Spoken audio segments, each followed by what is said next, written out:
Hello students, welcome on dreamer study. हम बात करने वाले हैं आज क्लास 11th के ग्रेविटेशन चैप्टर के बारे में।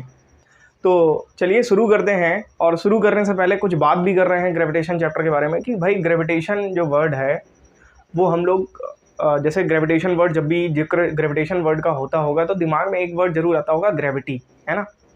ग्रेविटी और ग्रेविटेशन क्या अलग है, कई सारी बातें दिमाग में आती होंगी ग्रेविटेशन को लेकर के। एक्चुअल में ग्रेविटेशन और ग्रेविटी में कोई डिफरेंस अगर मैं कहूँ नहीं होता है या होता है, आगे चैप्टर में पता चल जाएगा आपको। तो एक्चुअल में कोई डिफरेंस नहीं होता है, ठीक है। क्यों नहीं होता है? क्योंकि जो अर्थ ग्रेविटेशन अप्लाई कर रही होती है उसको हम लोग ग्रेविटी कॉल करते हैं। क्लियर? और हम उसी के बारे में यहाँ पर कई सारे टर्म्स पढ़ने वाले हैं कि जब हम अर्थ की सरफेस पर होते हैं तो हमारी ग्रेविटी क्या होती है, मैक्सिमम होती है, मिनिमम होती है। अर्थ के इक्वेटर पर होते हैं, पोल्स पर होते हैं तो ग्रेविटी कैसी होती है। जब अर्थ से एक सर्टेन हाइट पर चले जाते हैं तो ग्रेविटी क्या होती है ना। ये सब बातें यहाँ पर डिटेल में पढ़ने वाले हैं। चलिए अब ग्रेविटेशन क्या होता है ये जान लेते हैं। ये समझ लीजिए ग्रेविटेशन क्या होता है। इसको एक सिंपल सी भाषा में अगर मैं कहूँ कि यूनिवर्स में दो बॉडीज़ के बीच में लगने वाले फोर्स को हम लोग बोलते हैं ग्रेविटेशन। जो हमारा यूनिवर्स है वहाँ पर दो बॉडीज़ के बीच में जो भी फोर्स लग रहा है उसको हम क्या बोलेंगे, ग्रेविटेशन। सपोज दैट ये एक मास है और ये एक मास है। क्लियर? इन दोनों के बीच में जो फोर्स लग रहा होगा हम उसको क्या बोलेंगे, ग्रेविटेशन बोलेंगे। क्लियर? मतलब ये समझ लो, जैसे एग्जांपल अगर हम दें, दो बॉडीज़ का मतलब है जैसे हम हैं यहाँ पर और आप लोग उधर हैं, तो इट मीन्स दो बॉडीज़ के बीच में क्या लग रहा है, एक फोर्स लग रहा है। क्लियर? बस ये हो सकता है जितना ज़्यादा डिस्टेंस होगी उतना कम फोर्स लगेगा। क्लियर? हम यहाँ पर हैं और कोई हमसे 100 किलोमीटर, 200 किलोमीटर, 1000 किलोमीटर दूरी पर है, तब भी हमारे बीच में क्या लग रहा होगा, ग्रेविटेशन लग रहा होगा। क्लियर? चलिए आइए देखते हैं यहाँ पर। तो सबसे पहले यहाँ पर हमको बताया गया है ग्रेविटेशन क्या होता है। The force of attraction between any two bodies having mass m1 and m2। दो बॉडीज़ के बीच में लगने वाला फोर्स, है ना। जैसे मान लेते हैं पहली बॉडी का मास m1 है, दूसरी बॉडी का मास m2 है। इसको हम लोग बोलते हैं ग्रेविटेशन। अब ग्रेविटेशन कब ज़्यादा होता है, ग्रेविटेशन कब कम होता है, ये हम पढ़ेंगे न्यूटन्स लॉ ऑफ ग्रेविटेशन में। क्लियर? तो ये बात समझ आ गई होगी ग्रेविटेशन क्या होता है, दो बॉडीज़ के बीच में लगने वाला। और एक चीज़ और भी है, आगे जाके डिस्कस करेंगे, बट अभी बता दे रहे हैं आप लोग को। जैसे मान लीजिए आप लोग एक सिंपल सा दिमाग में रखिए कि मान लेते हैं एक बॉडी है, अगर इसने इस बॉडी पर फोर्स लगाया है, इस बॉडी ने इस बॉडी पर अगर फोर्स लगाया है 10 न्यूटन का, तो ये बॉडी भी इस पर फोर्स लगाएगी 10 न्यूटन की। मतलब कि जो पहली बॉडी है वो भी इस पर फोर्स लगा रही है, दूसरी बॉडी भी इस पर फोर्स लगा रही है और इक्वल फोर्स लगा रही है। क्लियर? बात समझ आई? चलिए अब यहाँ पर हम बात करने वाले हैं ग्रेविटी में, ग्रेविटी के बारे में। तो चलिए देखते हैं। The force of attraction between earth and any other object near the surface of the earth. बोला है कि अगर कोई भी ऑब्जेक्ट अर्थ की सरफेस के नियर है और उन दोनों के बीच में लग रहा है फोर्स ऑफ अट्रैक्शन। क्लियर? अर्थ में जो ग्रेविटी लगती है उसको हमेशा क्या करती है, अट्रैक्ट करती है अपनी तरफ। तो क्या लग रहा है यहाँ पर, फोर्स ऑफ अट्रैक्शन। तो उसी को हम लोग बोलते हैं gravity.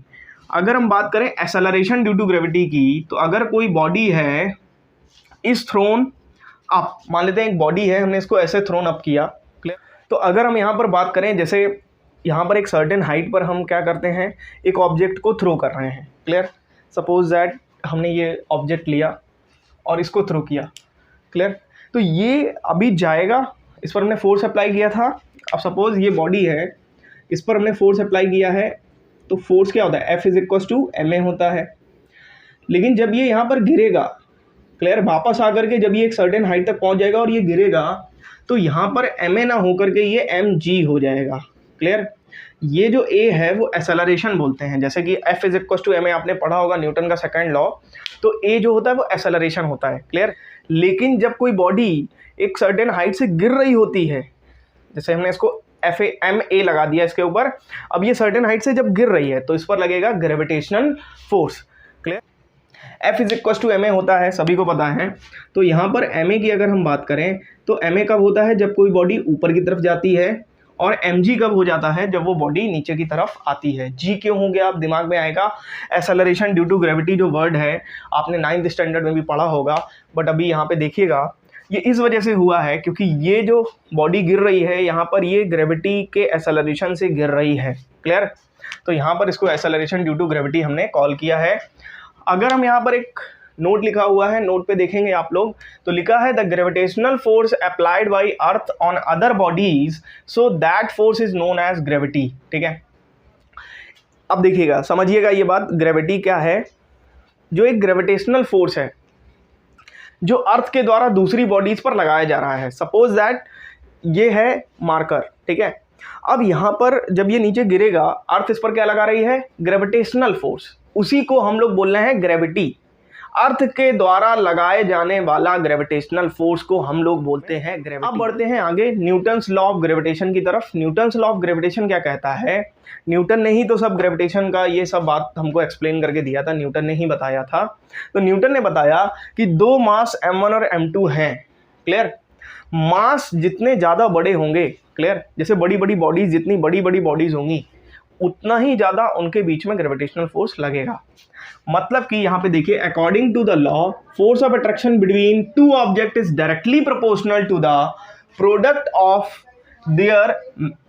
Of magnitude of their masses. तो यहाँ पर मास जितना ज़्यादा होगा उतना ज़्यादा लगेगा यहाँ पर ग्रेविटेशनल फोर्स। तो F is directly proportional m1 and m2, clear. Mass बड़ा तो ग्रेविटेशनल फोर्स ज़्यादा है, ठीक है। अब दूसरा क्या है, इसको एक क्वेश्चन नंबर 1 ले लेते हैं। दूसरा है F is inversely proportional distance between them. अब ये मास मान लेते हैं, ये दो मास हैं, क्लियर, इनके बीच की डिस्टेंस है r। अब इनके बीच की डिस्टेंस बढ़ा दी हमने, फिर इनके बीच की डिस्टेंस बढ़ा दी, इनके बीच की डिस्टेंस बढ़ा दी, क्लियर।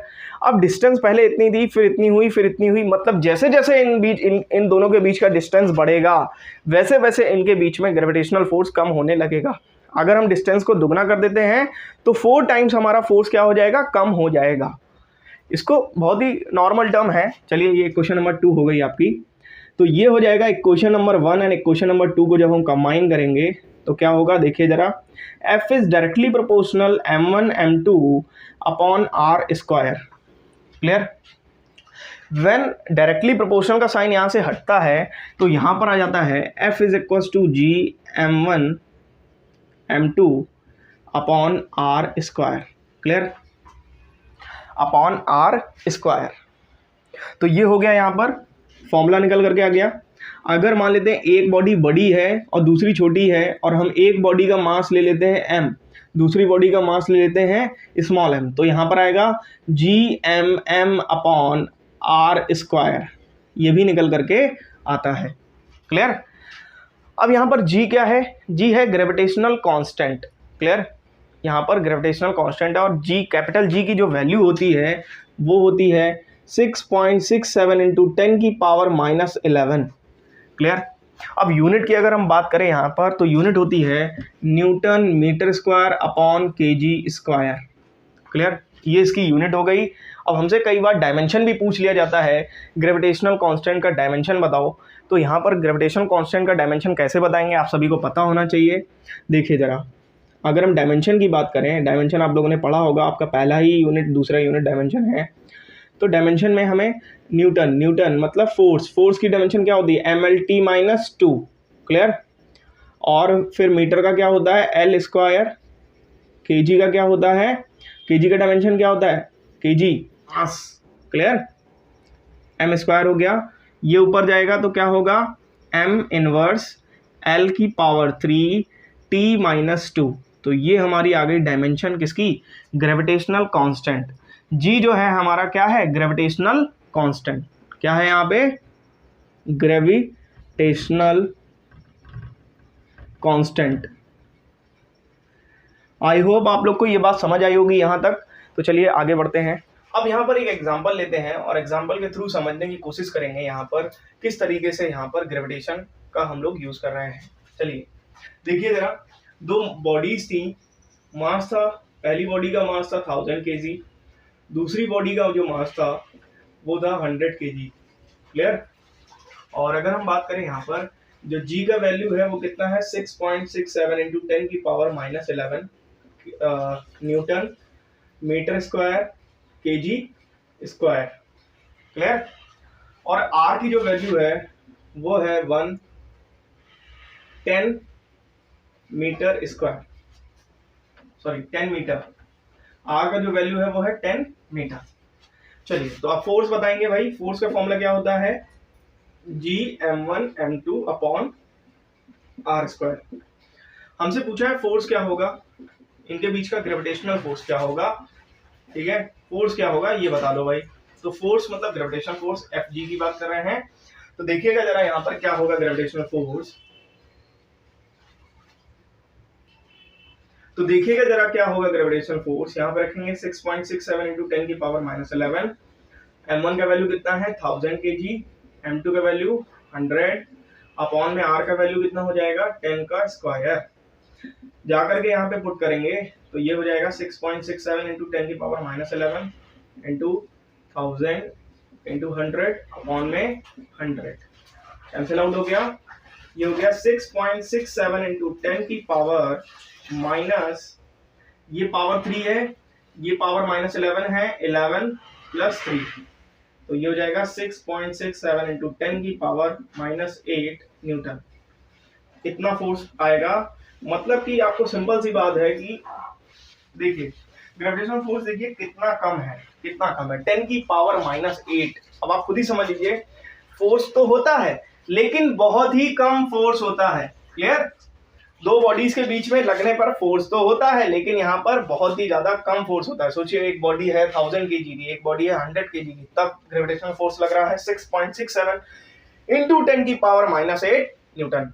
आई होप आपको ये क्वेश्चन सॉल्व करने वाले हैं। Properties, it is the central force, it attracts the centre of the body. Suppose ये बॉडी है, इसका ये सेंटर है, और ये एक बॉडी है, इसका ये सेंटर है, तो इनके सेंटर में हमेशा जो फोर्स, मतलब जब भी इन पर ग्रेविटेशनल फोर्स लगेगा तो इनके सेंटर टू सेंटर फोर्स लगेगा। क्लियर, बात समझ आया।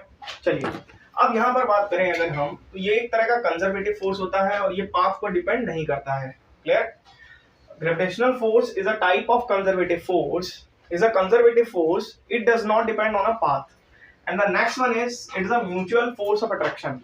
ये म्यूचुअली फोर्स अट्रैक्शन होता है, मतलब कि जैसे ये दो बॉडीज हैं, अगर ये इस पर 10 न्यूटन का फोर्स लगा रही है तो ये भी इस पर 10 न्यूटन का ही फोर्स लगाएंगी। क्लियर, आगे देखते हैं। Gravitational force does not depend on a presence और एब्सेंस ऑफ थर्ड मास। अब मान लेते हैं ये दो बॉडीज हैं, ये तीसरी बॉडी है, इसके आने से इनके बीच का जो ग्रेविटेशन है, इनके बीच का जो ग्रेविटेशनल फोर्स है उस पर कोई फर्क नहीं पड़ेगा। बात समझ आई? नहीं है।